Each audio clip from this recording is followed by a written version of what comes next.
जय श्रीराम. सर्व हिंदू बांधवांना कळवण्यात आनंद होतो की चैत्र शुद्ध नवमी म्हणजेच एप्रिलच्या 6 तारखेला प्रभू रामचंद्राचा जन्मोत्सव मोठ्या उत्साहामध्ये कंधार शहरामध्ये साजरा होणार आहे.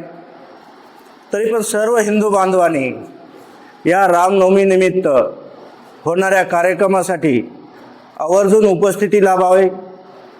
त्यामध्ये सकाळी 9 वाजता पालखीचं पूजन होईल प्रभू रामचंद्राच्या आणि 12 वाजता राम जन्मोत्सव साजरा होईल आणि त्यानिमित्त 4 वाजता भव्य दिव्य असे प्रभू रामचंद्र प्रभूंची मिरवणूक किंवा शोभायात्रा होणार आहे.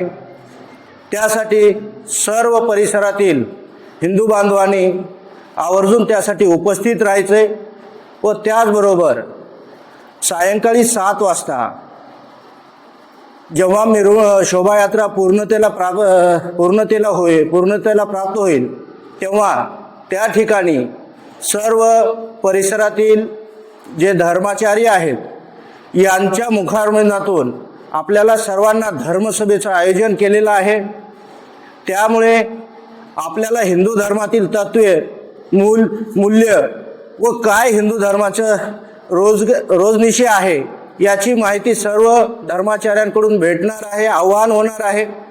तरी पण सर्व हिंदू भक्तांना, हिंदू धर्मियांना या ठिकाणी एकच आव्हान करू इच्छितो की आपण सर्वांनी या रामनवमीसाठी सर्वांनी कंधार शहरामध्ये उपस्थित राहायचे व हिंदू धर्माच्या रक्षणासाठी व प्रभू रामचंद्राच्या जन्मोत्सव हा सर्व हिंदू बांधवांनी मोठ्या प्रेमाने उत्साहाने साजरा करायचा आहे. तरी या ठिकाणी सर्वांना तेच सांगू इच्छितो की सर्वांनी 6 तारखेला कंधार शहरामध्ये यायचं आहे व या रामनवमी मोठ्या थाटामाटात आपल्या सर्वांना साजरी करायची आहे. जय श्रीराम.